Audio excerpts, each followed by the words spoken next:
Okay, so good morning everyone. So welcome to process automation instrumentation. So we are on week December 6 to December 12. Am I loud and clear man no? Okay, so for attendance, so ako na sing i-copy and paste. Copy, paste.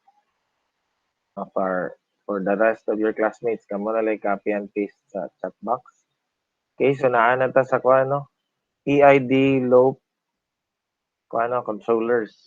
So naapod tay that includes PID mga mga different kinds of controllers, and particularly napagitawag na circular chart controller, as well as no the kaning drone. So drone is the most complicated PID no control na device. Okay? So naana siya tanan. Okay? So kung i-share ako ang presentation, share a window.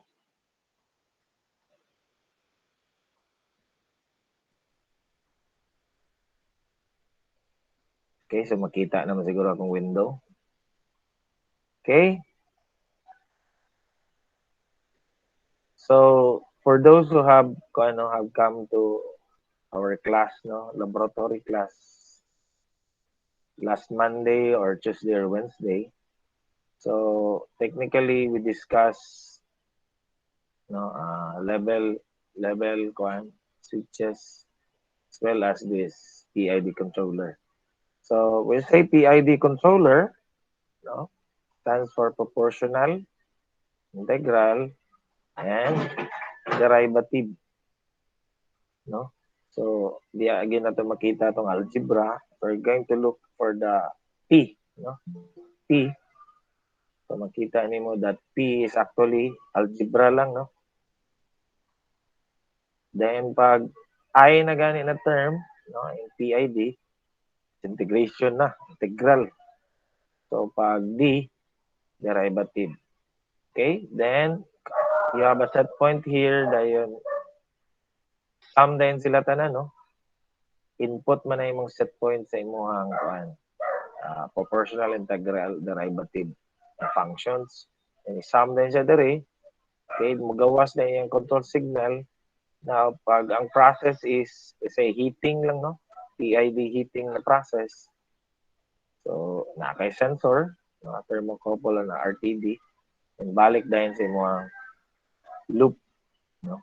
So, this is a closed loop na system. Okay? So for those who are interested in modeling drone, so inani it's either going to program it using generic na microcontroller or microprocessor. So naagi ni magamit gini yung formula saan pag-integrate, saan pag algebra, saan pag-differentiate, magamit gina siya. You're going to develop your own. Okay? Now, the last time, for those who have come to the laboratory, mao ni ang naa dito sa laboratory, Panasonic KT4 series, mao ni ang setup. Okay? Then particularly doon ay isa ka setup dito that it is, I don't know, wala ko nag-research aning GCS or Shinko na controller. It is exactly the same as sa sa Panasonic na KT4 na series. Pareha gid siya. Okay? So, the last time we discussed katong nakaadto ta sa lab, it is using Rex, C100 temperature controller. But this time, I like this one. It is much better na controller. Dili siya katong basta-basta na controller, Nakapalit na sa Shopee. This one is a Japanese technology na controller, Shinko. It's similar to a Panasonic na KT4 series.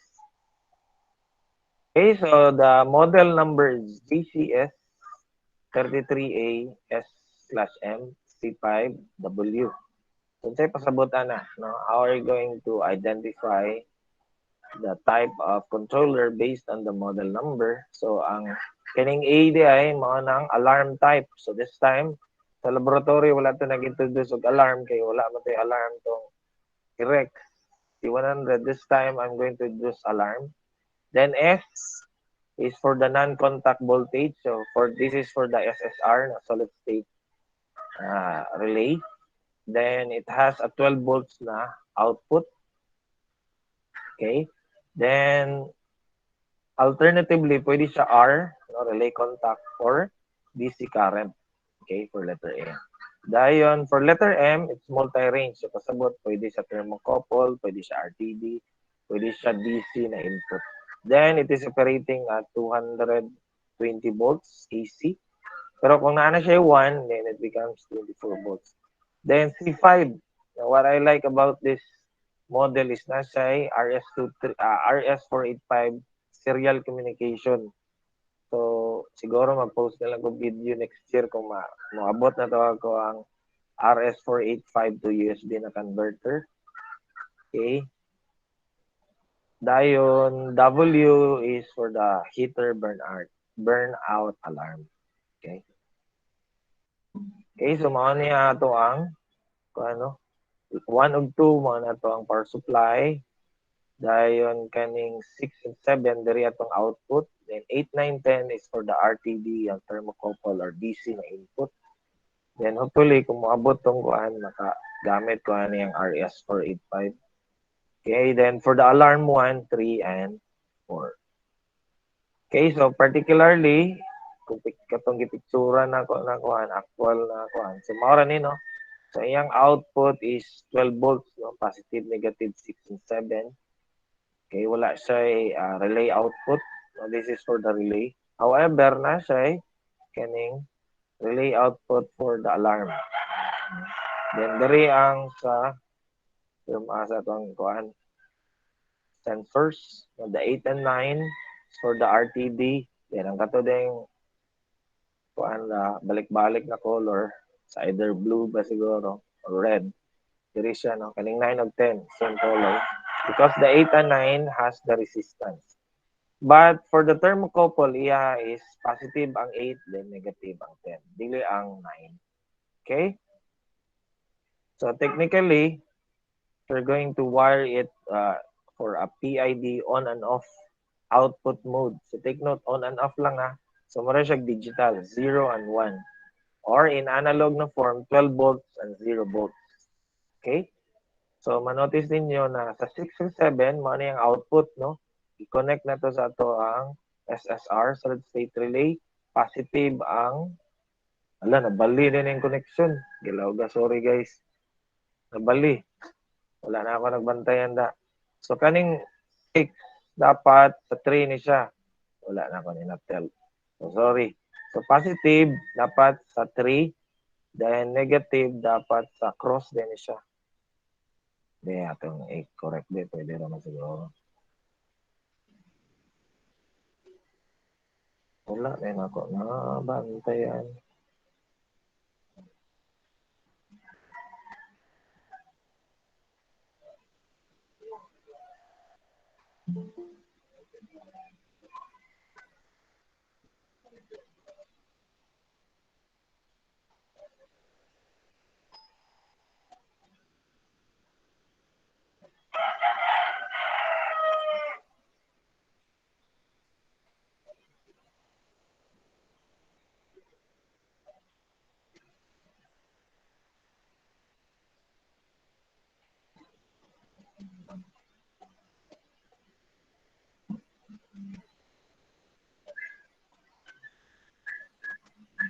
Okay, so I'm going to share again.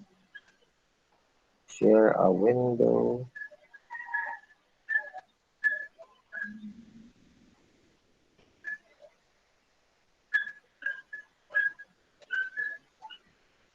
Okay, so inana siya, no? Bali dito.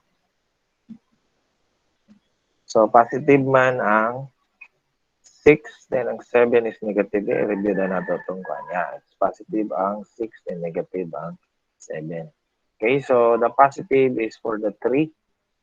Okay, then the negative 4 is for the 7. So, importante na siya pag kung ano DC. But for the alternating current, dili na mag-matter. Mabali-bali na siya. Okay? Then, of course, heating man ang ato ang kung ano, ato ang control system. A PID on-off output mode heating control system. Okay? So, you'll be using a heater or a heating element. So, this will be our heat source. A series na siya, particularly 220 volts na klase ng heater. Then, for the thermocouple, positive ang 8, dahil negative ang 10. Then, the supply is 1, terminal 1 and 2. So, na additional na beacon light, alarm, sound alarm. No, napag siya light, napag siya sound alarm. So, it is connected to 3 and 4.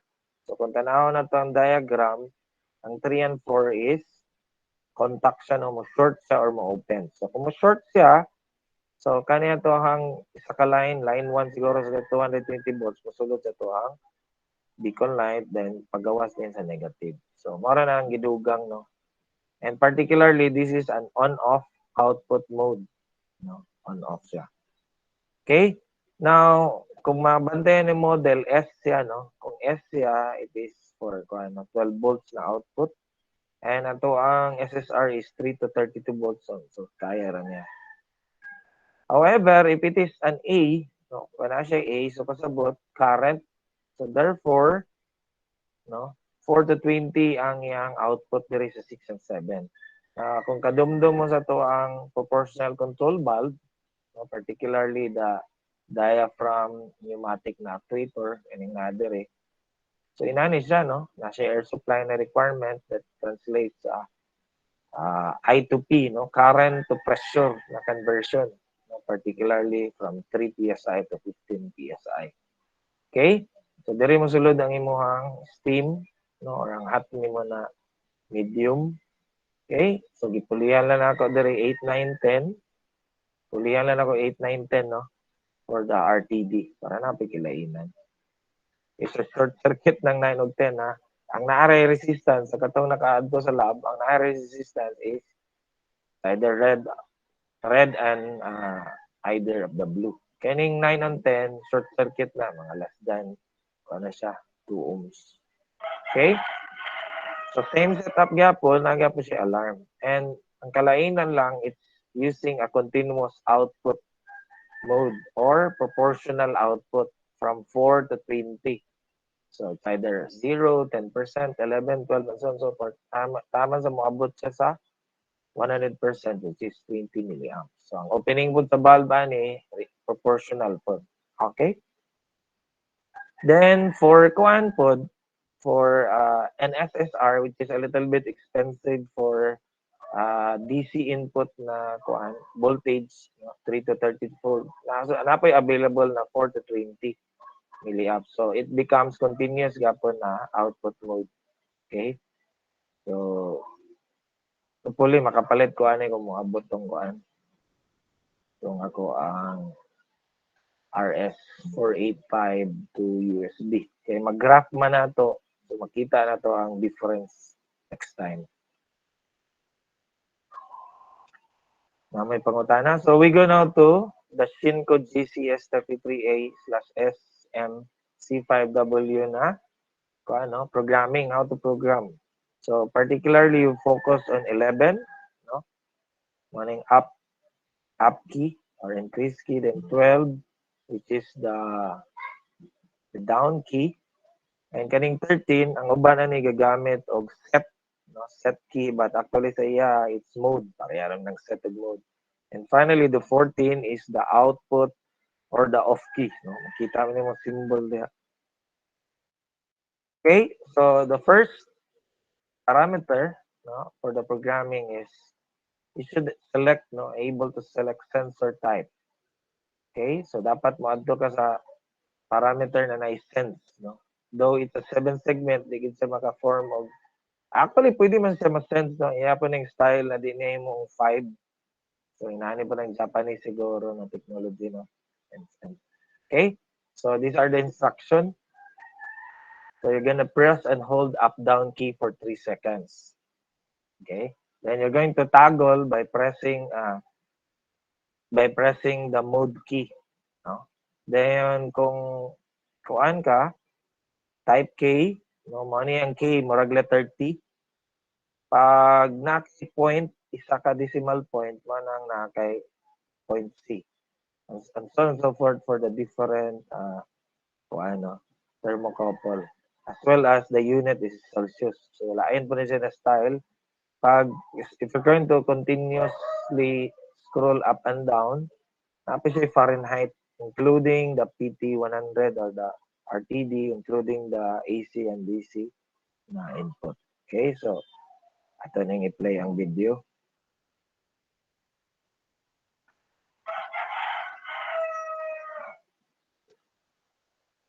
So wala na yung sound, akong kuha ng sound. Ako rin mag-discuss. Okay, so wala siya ni-play.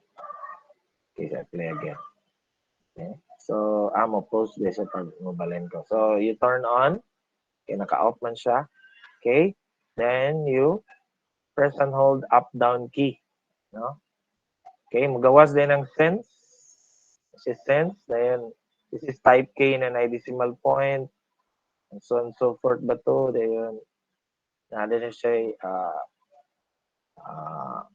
okay. Ini RTD, PT100. So, mabalik ko sa type K. Kay type K man ako ang taod sa likod.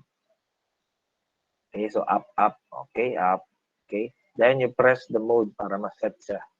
Dayon, pwede ilong press din mo para magawas ka ani na menu, no? Okay? Okay, so namoy pangutana. Nakita ra ba ang video? Okay? So let's proceed sa next na kuan na programming selection. So the next is select the control mode. So ang control mode na to ang iyahang kuan menu is CONT mura ni siya cont no, or control. So the same gapon up down keys for 2 seconds. Okay. Then we're going to select direct heating kay heating man ta dili ta sa reverse na cooling. Okay. So may masig mo play rin down. Di dito mo play ko mo toggle ko.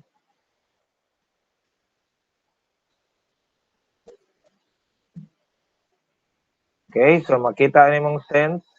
So you need to toggle by pressing the mode key or set key. Then pangitaon ni mo si cont, no cont. No cont. O tara cont. So cool man siya. So we're going to set that to heat, no, heating. Dayan pwede pud padayon ni magpislit-pislit or ilong press nimo ang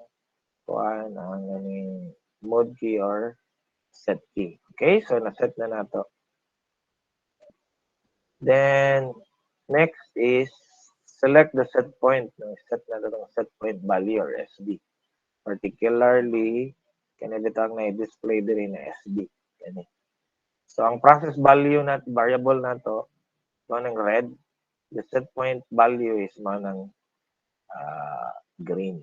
Okay, so similar gapon up key. No, up key gapon na button. Okay. Okay, so kausa lang, no? Okay, so kuha na din press the mode key kausa lang. Dayon up and down para sa desired set point value. Dili para ganiya na dunganon nimo ang up and down na press and hold. Okay, so kausa lang nimo pisliton ang set or mode key. Pag pislit nimo sa mode key, i-up nimo dayon, no? Then particularly I set it to 36. Mao ni ako ang then you press the mode key para ma-save ang setting. Okay? So mao na siya. Then the fourth programming instruction is set up auto manual mode. So kaning pasabot sa auto manual mode, importante ni siya kung mag-calibrate ka or mag-check ka sa equipment, no? Particularly kung i-connect siya sa proportional control valve, no? Pneumatic, para pwede nimo siya i-up, down, open, close, maraginanan na idea, no? Proportionally. So, this is the setup na wala ni sa Rex, no? Wala na ako nakita sa Rex, pero diri sa kaning Simco or kaning similar na Panasonic, siya, pwede nimo siya ma-set up yung auto or manual mode output. Okay? So this time, we're going to press up and down key for 3 seconds, no? Dayon toggle, then pangitaon nimo si kaning ano, kanina symbol, mura siya auto manual. Then set to auto manual. Sige daw, be.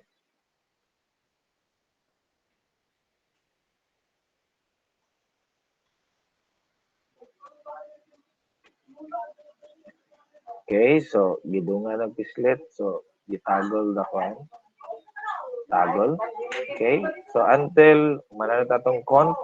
Okay ni, ano ni siya. So up and down, so ano na siya. No?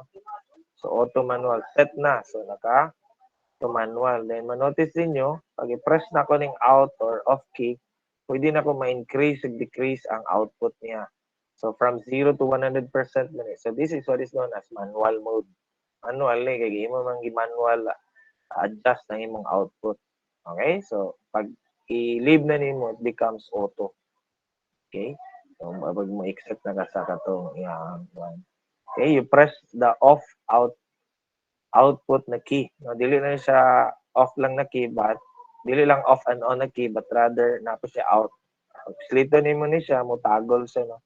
Pwede din nimo kuan manually increase or decrease the output from 0 to 100%. Okay? Okay, so ang next na to na kuan, next na to na setup is alarm. Maning wala sa kuan na the last time. Set up alarm. So what is the purpose of an alarm? In process, no, in process control, certain process, say temperature control, no, temperature control na process. So critical ang temperature, assuming will fall below 5 degrees, no, critical, or say 2 degrees or 3 degrees. Critical siya mo alarm, so dapat ma-inform ang machine operator na there was a sudden increase or decrease, no, sa temperature. So that's why you set up an alarm. So katubitang beacon light with sound alarm, aside sa visual na light, nakatagi siya sound. Then particularly, I set up this to high and low limits na alarm. Ang uban, they choose to high limit alarm lang or low limit alarm lang ang critical. But in my example, I choose high low limit alarm para kung mo-increase siya, mulapas siya sa, let us say, the change of temperature, maning A1, ako lang set to 1 degree kay ambient temperature naman ko. Okay, so you can set this to 2 degrees, 3 degrees, or even negative, no? Pwede negative. Okay, so you look for AL1F and you set that accordingly. It's either high, low, HL, and so on and so forth. Okay, so allow me to, so, parera po, no? Press and hold up down key for 3 seconds. Itagol for the menu and look for AL1F.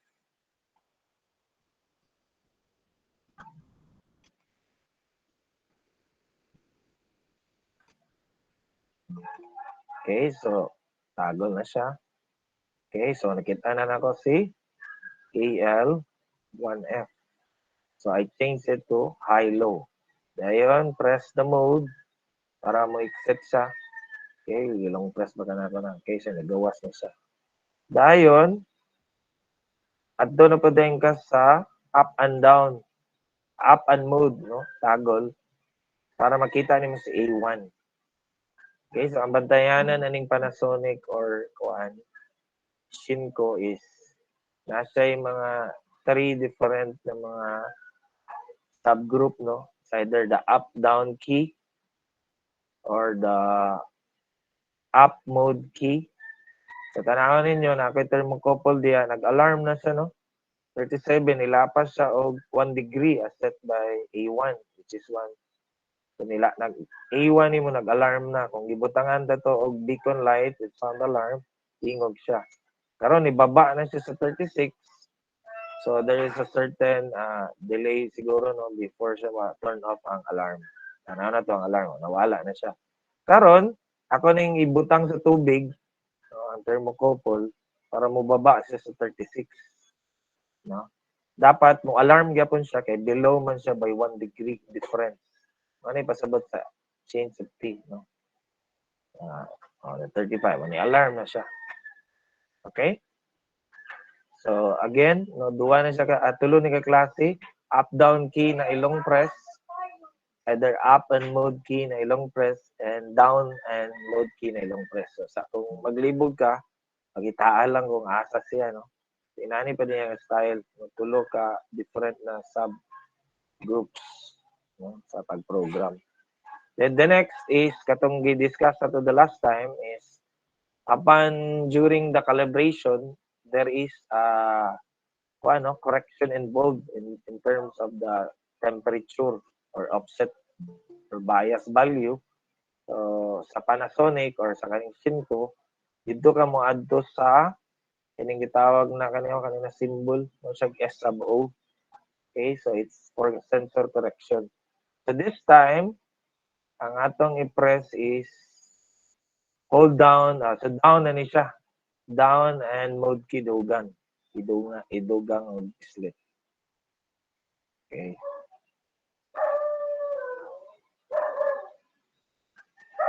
So gidugan siya ang down ug ang mode key. Dayon, toggle mode. It's okay. So toggle pa gyud. Toggle. Mao na ang SO. No, ang SO makita siya. So ang default day 6, ako lang gi 5. Okay, then by the way, diri pod ma-set up ang even parity sa inyong RS485. Sa RS485 na communication, kasabay lang sila na siya diri na kuan subgroup na kuan parameters. But then again, wala pa man ta nag-set up sa kuan RS485 na communication. So pwede ra to nimo dili labdan. Okay? So that is for the correction. Then I think this is the last, no? After ma-finalize na nimo, can I apply PID, no? PID na auto-tuning. You're going to do either you're going to set the PID values manually, no? Pwede nimo i-change or you let the PID temperature controller adapt, no? Magkuha na siya mag-adapt na sige tawag na auto-tuning. So this time, up and mode key na po para makita nato sa iyo auto-tune. Okay.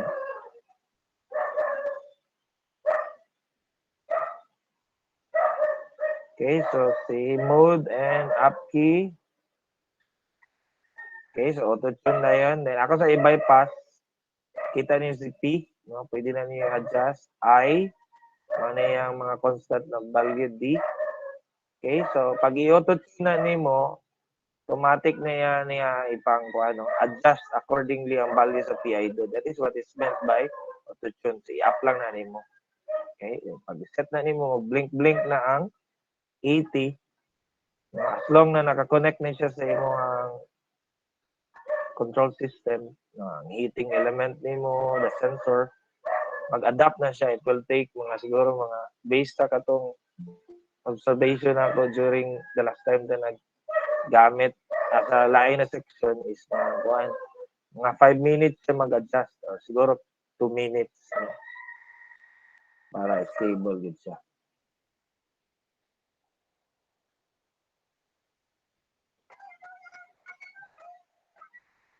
Okay, so para masabtan ni guys, mo exit sa ta dire. Okay, adto sa ta sa kuan no sa YouTube para makita ninyo nga nang sige pasabot anang PID. Okay. So, pasabot anang PID makita ninyo ang kuan ang overview. Okay, so I'm going to share my tab, particularly the YouTube.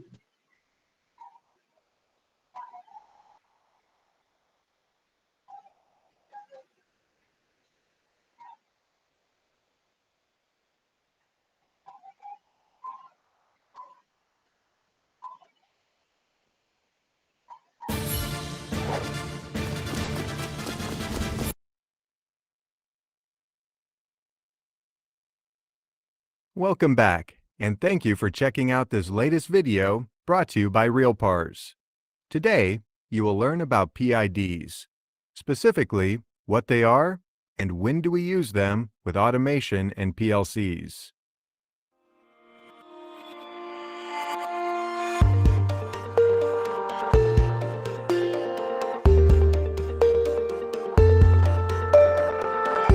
Before we get into today's video, if you love our videos, be sure to click the like button below, and make sure to click subscribe and the bell to receive notifications of new RealPARS videos. This way, you never miss another one. So what is a PID controller? It is an acronym that stands for Proportional Integral Derivative. If you need to keep something constant, like a temperature for example, then this is the way to do it. Essentially, it uses a control loop feedback to ensure the output wanted is what you will get. Simply, you put a setting in the controller and it will keep the output constant based on feedback from some input, typically some kind of sensor. Something you probably encounter every day that is essentially PID control is your cruise control in your vehicle. First, you get to the speed that you want to be going. Then you set your cruise control. The cruise control sends output signals to your throttle to regulate the speed. A speed sensor provides your control loop feedback to tell the cruise if the car should speed up or slow down, or how much more or less throttle to provide. A common standalone type that we use in manufacturing and industry is a temperature controller PID. These controllers are pretty simple to use and set up. Plus, they do a great job at controlling temperatures of a variety of equipment.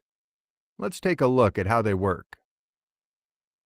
For our example, we will look at a PID controller that controls the temperature of heat tracing on process piping. First, we need to enter a set point, 200 degrees Fahrenheit for our example. Now, the controller will give a signal to the output to start heating up the heat tracing. The control loop feedback is in the form of a thermocouple to read the temperature. For our example, the PID controller can work as an on-off control for the heat tracing. Along with the set point of 200 degrees, we will set the controller at a couple of degrees above and below 200 as well. When the thermocouple reads 202 degrees, it will turn the heat tracing off. When it reads 198, it will turn it back on. This is the simplest form of PID control. We also have the option of setting up a PID controller with a PLC. Instead of the standalone unit, we can use the input and output cards already on our PLC. The process variable, or control loop feedback, would be wired to our input card and programmed into the PID. Our output being controlled is wired to our output card. The PID and the PLC can do all of the math and make the decisions based on the variables and set points. No matter which way you decide to set it up, a PID is an excellent choice for an automated process. Let's look back at today's information. A PID controller is a proportional integral derivative controller. It can keep an automated process, like temperature, pressure, or flow, constant for you automatically. PIDs use a control loop feedback or process variable to monitor where the output should be. These usually come in the form of sensors and meters. PIDs come in many different forms, including standalone units and PLC programming. We can use our input and output cards along with programming software to set up a PID. I hope this video really helped you get a grasp of how to use a PID. They are a very handy tool to use. Don't forget to click the like button and subscribe. Okay, so I hope na appreciate ninyo ang ano, tawagan is electronic ano, PID controllers. Naman pa gitawag na pneumatic, no? Pag magamit kag pneumatic na controllers, hangin na siya tanan. No, it is approved or pneumatic or fluid controllers, no loop controllers, pwede pneumatics or hydraulics, particularly if you are going to deal with oil and gas, no? If it is kung one way or another may makagawas ninyo no ato ba og Middle East, oil and gas ang ilang common dito no na application for loop controllers. So for safety reason, no, they're going to use fluid, no, dili siya current, no, dili siya electronic kay flammable man ang oil and gas. Okay, so I hope na appreciate ang ano. So we're going to continue with our PowerPoint na slide. Asa mo ang PowerPoint? Ayay. Ako sa nang ikuan. Full screen. Ayan, share again a window.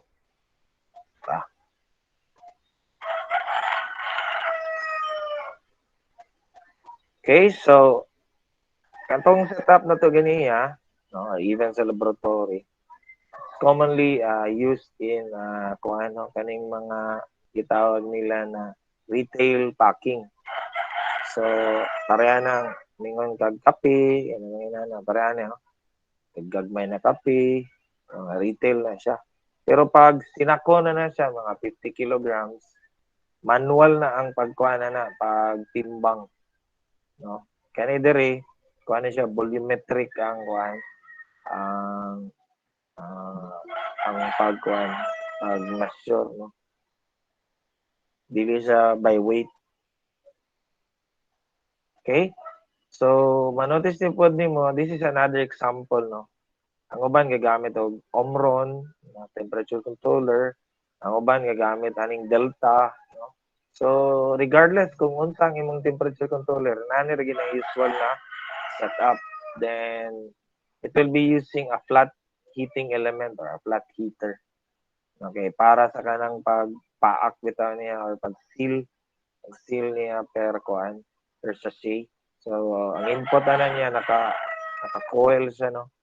Then gina-seal siya by kuan per sachet na dayon. Of course, naman na siya yung mga conveyor, diri ni mga powder siguro makita. Retail siya kay gamay lang. Okay, so in fact, ang kanina example, nakita rin ako sa internet, no? Kung siya, ita sa rate of 20 to 80 bags per minute or 20 to 80 packs per minute. And since it's a food-related na application, it will be using a stainless steel. It could be either 304 or 316. So, man diri ang horizontal sealing. Diri ni mo makita ang gatong flat type na heating element, no? Yan ni mo makita. Okay, sa laboratory, mao na yung gigamit, no? The difference between RTD from the thermocouple, pag may thermocouple, duwa ra gina, positive, negative, millivolts. Milli lang. Then pag RTD, no, 3 terminal. So, ang blue na is short circuit. Okay? I-discuss na nato na sa temperature measurement. What's the reason nga natulo na siya? That is something to do with signal conditioning. Okay, so since wala mo naman nakaadto sa lab, ang atong nakaadto sa lab, mao na yung mong testingan.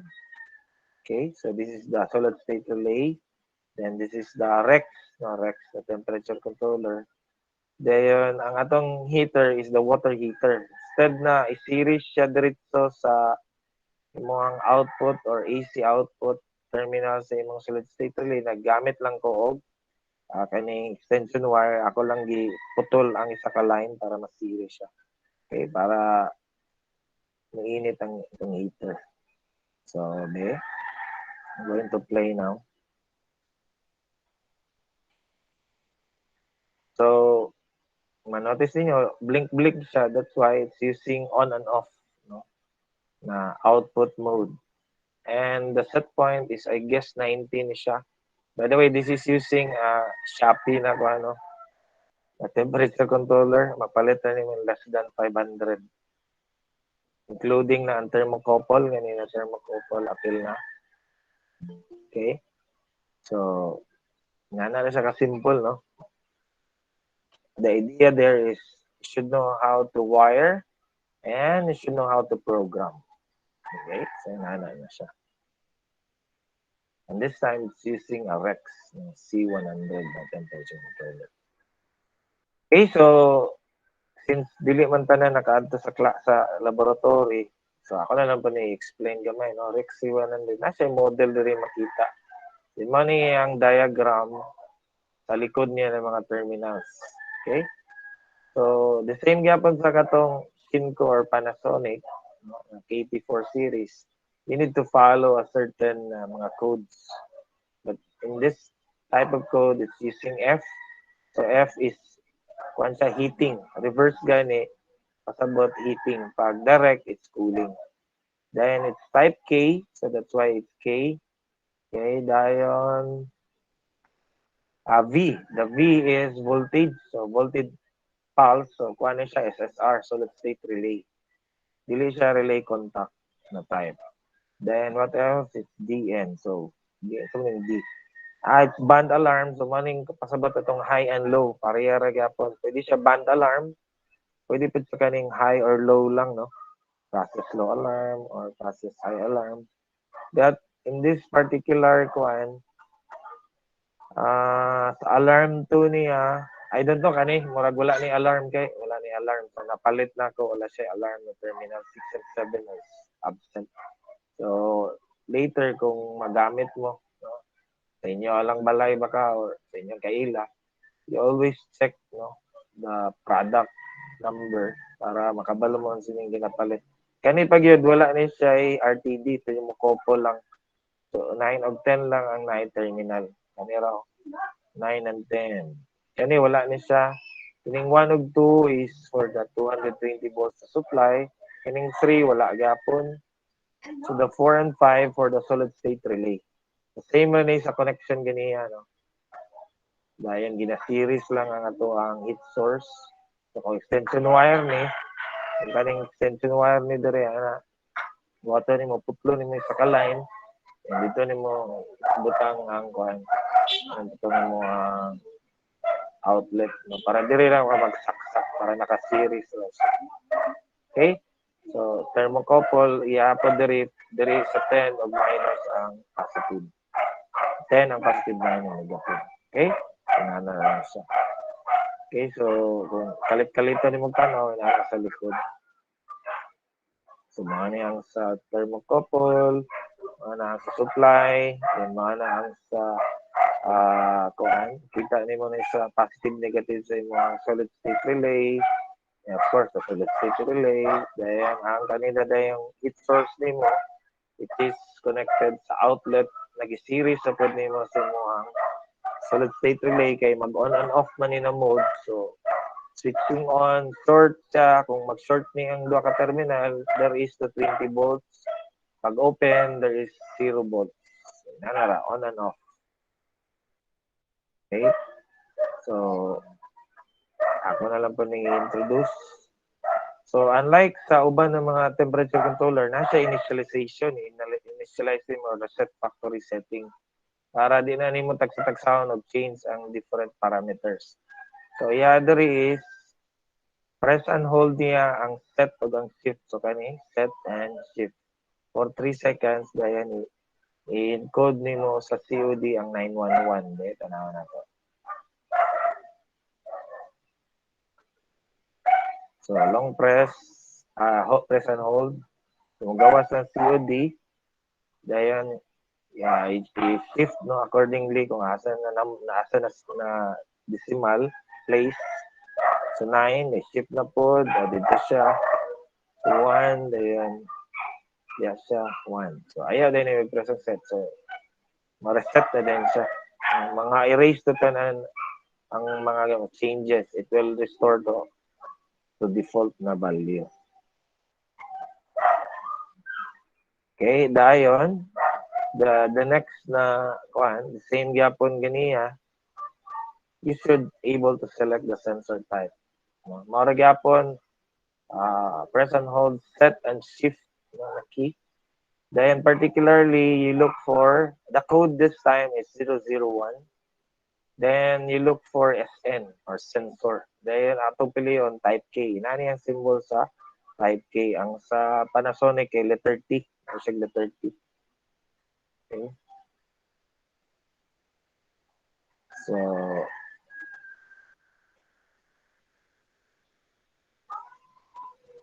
So akong i-play. So press and hold shift and set key. Then code enter 1. Okay. Dayon press set din. So mani ang SN mo na sensor. So wala na ako gi-change kay type K naman siya. Kung gusto ninyo i-change, just simply click set, no? Mara kang mag-toggle. Set, set, set. Ano lang. And next is select the temperature unit. Unlike sa Panasonic, na isa na iyahang temperature unit o ang type of type of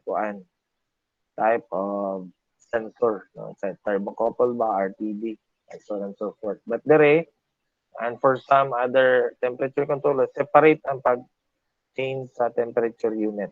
Okay, so dere is, ora gyapon to, no? Set and shift, idungan for 3 seconds. Then of course, pangayuan kag code, dili mo ibutang ang 911 kay ma-restore sa default ng mga setting or ma-reset siya. Okay, so 001, dayon pangitaon nimo si net or unit, no? Mabalaan ganin nga piki na kung temperature controller kay supposedly this is unit pero net iya. Okay, so dili unit. Okay, so do nga pislit and enter the code 1, then press set, then toggle set SN, SLL, SLH, SUL, CH, OUD, AC, o net. Naman doon yung letter UD, unit. I-change ako to Fahrenheit because 001 is Fahrenheit. So, mga to. Okay? Yan, pwede nimo i-press balik ang set and shift para magawa siya sa yung menu or sub-menu. The next is select control mode. So, similar ganiya, papilion ka heating or cooling. Kung sa Panasonic, makakita ka word na heating or heat or cool, dere, wala. Ang imo makita is numbers. Then, pangitaon nimo si OUD. OUD. Okay? Pangitaon nimo si OUD.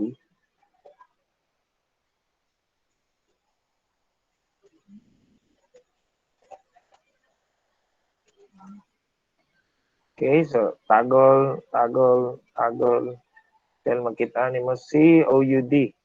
Then since 0001 for heating, ako na lang pag ibalik sa 0. Okay? Then press set para ma-save ang setting.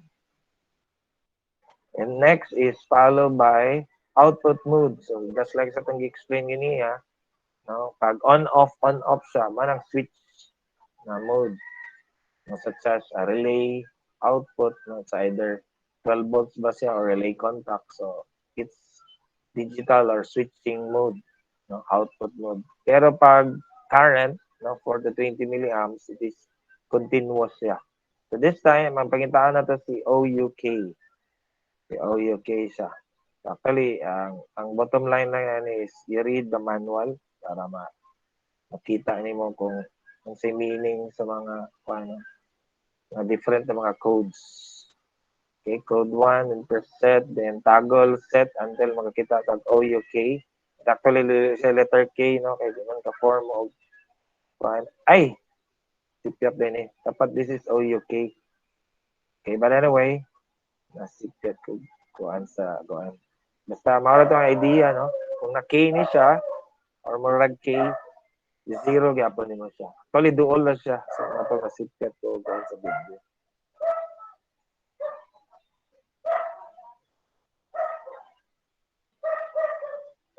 Okay, then doon na ito mahumaan, no? Select set point. So, saya lang, simple lang. Press set once, then kung makakita kag SU or SB, either i-up nimo or down.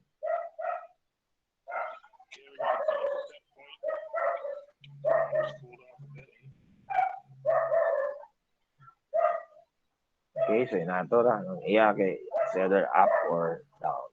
Then, na siya alarm. Then,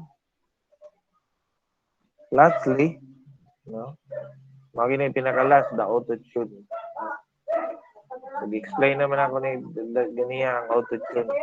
So, ATU ang pagitaon. Okay? Dayon, you look for ATU na 001 na code. Okay? Okay? Okay?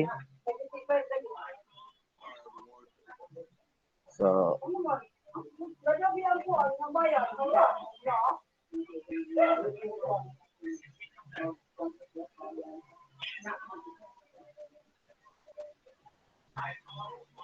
okay, so ipislit niya. Long press niya, long press. Dayon, ATU. So, pag iwanan nimo, then it will become auto-tune. So, pwede nimo pilihan ang P na mga values, ang I values, D. Pwede rin po as is lang. Okay, so mga isa sa Rex C100. Okay, so mga yung manual. Okay, so mga yung manual. Ako dito i-post ko ang manual sa Panasonic o kalimot ko. Okay, so mga yung SN,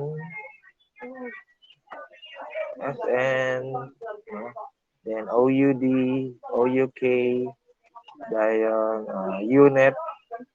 Okay, so kung nasa alarm, maning kuan sa A or AL1 sa alarm niya. Auto-tune, the PID. So wala siya serial communication RS485. Okay? So na may pangutana.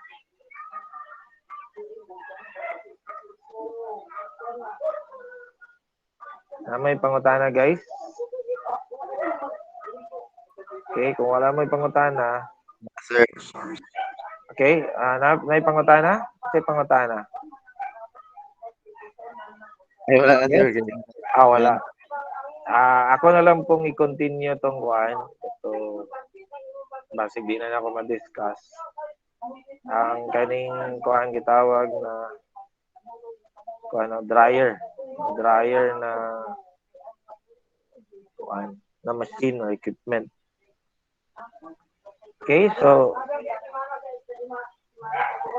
DCN dryer. So pasabot na it is a desiccated coconut dryer or pasabot desiccated dry coconut or dried coconut. So inani kadako ang iyang siguro several na stage no dryer. So inani ang ano nasa belt conveyor siguro three sections ni na dryer, then nasa motor no. Then there is a steam coil kani mga pula. Mano ato ang heat source no. Heating element rather no. Sulod ang steam diya, so mainit yun ito yung steam coil. Then there will be circulating blowers. So kuha na siya, motor fan, ginana na dagko para kuhan for the convection no, or heat transfer. Convection ang method ani. Okay, so mana yung circulation sa hangin. Okay, then butangan na siya VFD para ma-independently control ang speed sa imong per section sa imong dryer. Okay, then there will be a variable frequency drive. Sample na is a power flex. Pwede po danfos. Dayon na tayo steam line, no kaning red steam line. Ang kaning blue line maning return no to boiler or na siya condensate, no? Steam and condensate na sagol na. Okay? Dayon natay temperature controller kani. Then natay mga RTD, no? Ipang-saksak diri. Okay, so mano siya guys, no? So this is the proportional control valve, no? Pneumatic diaphragm actuator gamit. Then this is the circular chart, the temperature controller. Then this is the PT 100. Mataas kayo na yung steam. Depende lang na. Then usually the threading is standard man in PT. No, in PT na thread. But take note, napayoba ng mga thread na mag-utro-utro, matubantayan siya. Okay, or else sipiat sa pagkukuha, dili siya mamount. Okay? So inani, no? Magputingala mo, sir, yan sa man pag complete sa PID na control system ani. Okay, so this is Honeywell na PID temperature controller with circular chart recorder. So every time na mag-record siya, magtuyok ang imong chart. So if it is a 24-hour na chart, so kung perfect siya na straight or constant ang imong temperature all throughout the system, so circle ang makita nimo diri. Pero pag nay transient response during the initial preheating, no, so kita nimo erratic na siya gamay. Okay, so ang steam mo sulod diri. Then of course, this is for the manual operation in case that your automation, no, na valve, automated valve is mag-fail. Kung mag-fail ni, then pwede rin siya ma-isolate by closing this valve and opening this slowly para ang steam ni mo diri na mo agi bypass na siya. Then there is a strainer, na Y-type strainer para dili ma-choke imo ang piping system dira for the steam. Then you notice that there is a pressure gauge, no, para ma-notice kung equal ba gid ang pressure. Kung dili na siya equal, then there's something wrong. Input is no longer equal to output. Okay? Then musulod din sa imo ang steam coil para na kay heat source. Instead of electricity as the source of heat, there is the source is steam, no? Dayon by convection, bugahan og hangin so ang imong product by convection, no, heat transfer convection, mainit imong product. And to the extent na ma-dry siya. Okay? Dayon, kung diri po sa ubos, no, dili na part sa to ang gitawag na PID na control system, but ato na lang pag consider na ang steam ni mo tuyok man na diri sa imong steam coil, mo return na siya padong going to the boiler. Dayon gina-trap niya ang water, or this is known as the steam trap. Same nga po na diagram na diri gyapon sa taas ang bypass. If ever na pulihan nimo steam trap kay basig ineffective na imong strainer na choke na. Then do not forget to place exec valve, no, for each line kay para walay mag-reverse direction. So maring inani ang idea, no, complete na cycle. Sulod diri ang imong steam, no. So close na siya. This is only used kung mag-fail ang imong may proportional control valve. So close na siya all the time. Gina-close na siya kay para dili magpundo ang anyway, there will be condensate, no, or ganing water na magpundo. So makakos po na siya lightning, hammering. Maguba ang imo ang ganing steam coil kung wala na properly drain ang water, no, sa imong steam line. Kanya mag-hammer na siya, mabuak na imong kay nipis man kay imong steam coil kay para efficient ang iyang heat transfer. Okay, so dapat diligin mag-mix ang tubig o ang steam. Di mo nakalikayan kay condensate na siya. Okay? Okay, so minimal lang ang hammering kung effectively na drain ang condensate sa line, sa steam line. So, diri siya sulod, then gawas. That's why na siya steam trap kay gina-trap yun niya ang tubig. Steam rig dapat mo balik. Of course, the PID control system, the temperature controller, particularly a circular chart para recording or analog recording. Dahil yan, kung gusto ka na PLC ni mo, pwede po, no? Para digital na recording. Dahil yun, the thermocouple, the RTD, the PT100, and the proportional control bulb, no? That is the pneumatic. So, mura ginani na dahil ang system niya. So, manotice din mo, daghan kay check valve para dili mo sulod pabalik, no? Dili mo babalik ang flow, reverse ang flow. And you have different temperature controller per section. Kanina section kay pila 1, 2, 3, 5, 6 sa section. So inana siya pag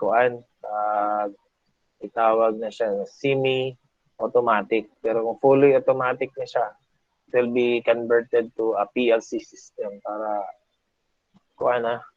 dili na tagsa-tagsa o PID controller. Isa na lang yung PID controller, which is a PLC na system.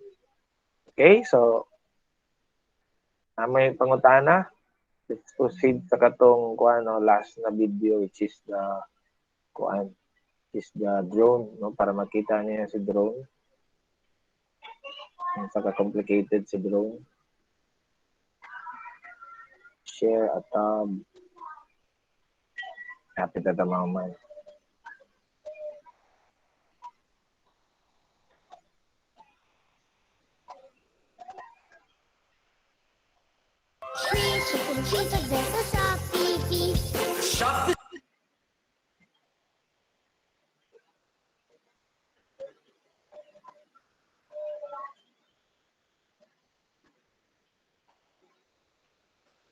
An important part of today's technological advancements. The control system theory and its applications are used in everything from simple machines like your flushing toilet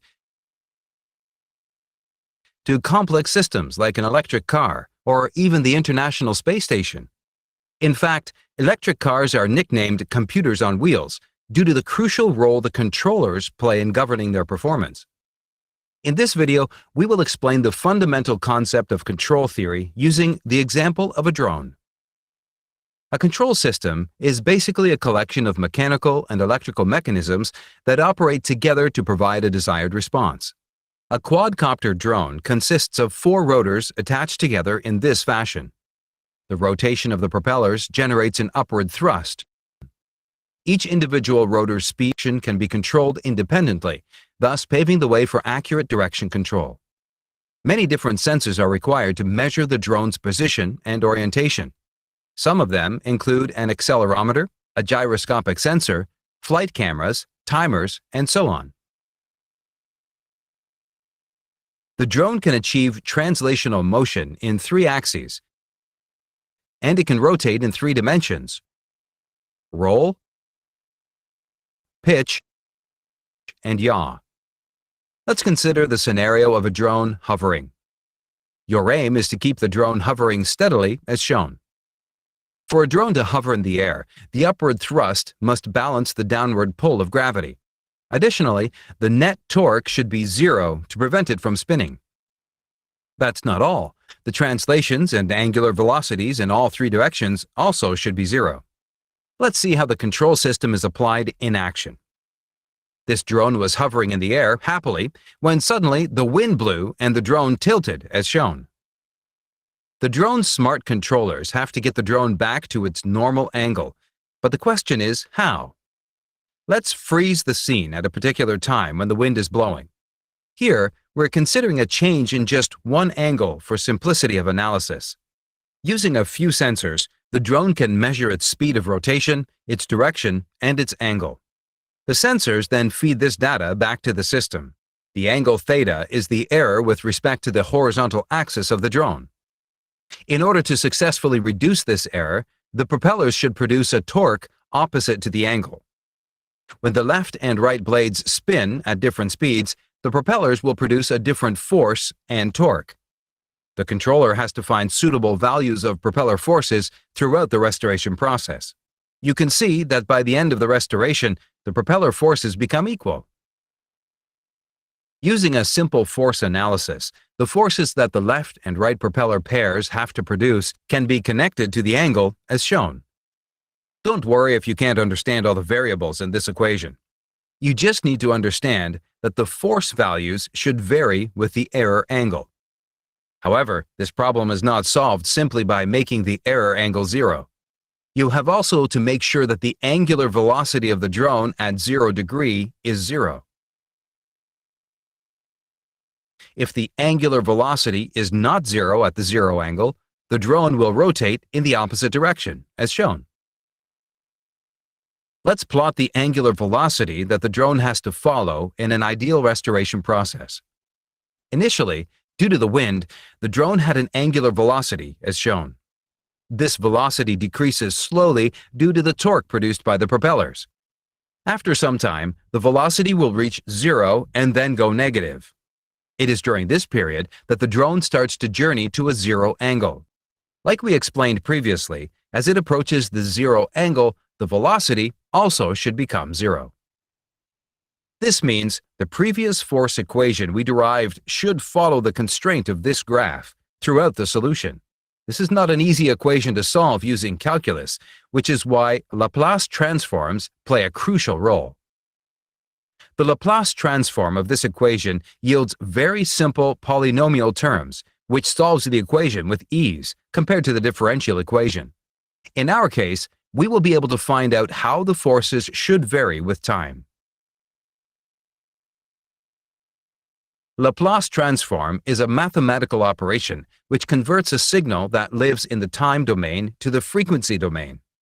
It provides us with a view of the system's reactions to input signals' different frequencies. Think of it as looking at the entire electromagnetic spectrum to gain more information about a galaxy instead of only using visible light. Since Laplace transform produces algebraic equations, they can be solved quite easily. To get the final output, what you have to do is just take the inverse Laplace transform of this solution. Coming back to our drone, during the disturbances, usually all the 3 angles will vary rather than just one at a time. The sensors will constantly monitor the position of the drone and feed it back multiple times per second. Every cycle further reduces error. Advanced control algorithms are incorporated into such systems to increase accuracy and efficiency. In this drone example, we have seen that the feedback information controls the drone's motion. This type of system is called a closed-loop control system. Similarly, an open-loop control system also exists in which feedback is not present. Think of how an electric hand dryer blows out hot air when it detects that your hand is present. It stays on for a set duration of time, regardless of how dry your hand is. It gives no feedback about the dryness and makes no adjustments at all to make sure your hand is optimally dry. Control system logic has been in use since ancient times. Evolving with technology, this remarkable field has truly transformed our society for the better. Thank you for watching the video.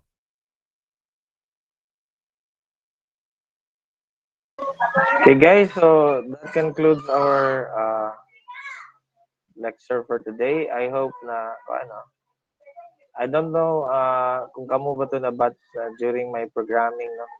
Programming interfacing. I challenge one group or 3 groups siguro to. Naging mo sila drone using Arduino Nano. Actually, successful man to. There was a problem lang na issue gid sa weight, weight yun na issue. Because it's using katurang sige to na klase na blade. It's not nakalimot ko sa motor na type. It's not using brushless. It's brush type na motor. It's not brushless. Mahal man itong brushless. Pero nagyapon to dito sa sa school. Ako lang itong pangitaon. Gato taasa to gibutang dong na brushless. Hopefully, no, kung na gusto mag-research particularly, we're going to do drone. Pwede raman na may mga palit sa parts sa Shopee or Lazada na dili na ka mag-build og katong kuan yung parts, at least standard na yung parts. So siguro gamiton niyo kuan Arduino Nano na katong mas latest na version o ganito ba. Na built-in naman iyang kuan na to. Iyang mga inertia na sensor, iyang siguro mag-add na lang siguro kag GPS siguro no. Pag nato mag-add na lang kag GPS. Daghan na siya mga sensors na built-in. But then again, so inana ang ang PID na control system. A little bit complicated, no? Kung technology lang side lang, if you're going to apply, okay lang. But if you're going to use engineering, na mag-build, mag-program, though dagan na may mga existing na mga algorithms, okay, so mas challenging din siya dahil mas worthy gid kung mahimo nimo, just like what my former students in computer programming and interfacing, no, na lingaw gid sila, naghimo gid sila drone. Okay, so we're going to end our discussion there. I'm going to stop recording. Na may mga pangutana. Time naman punta.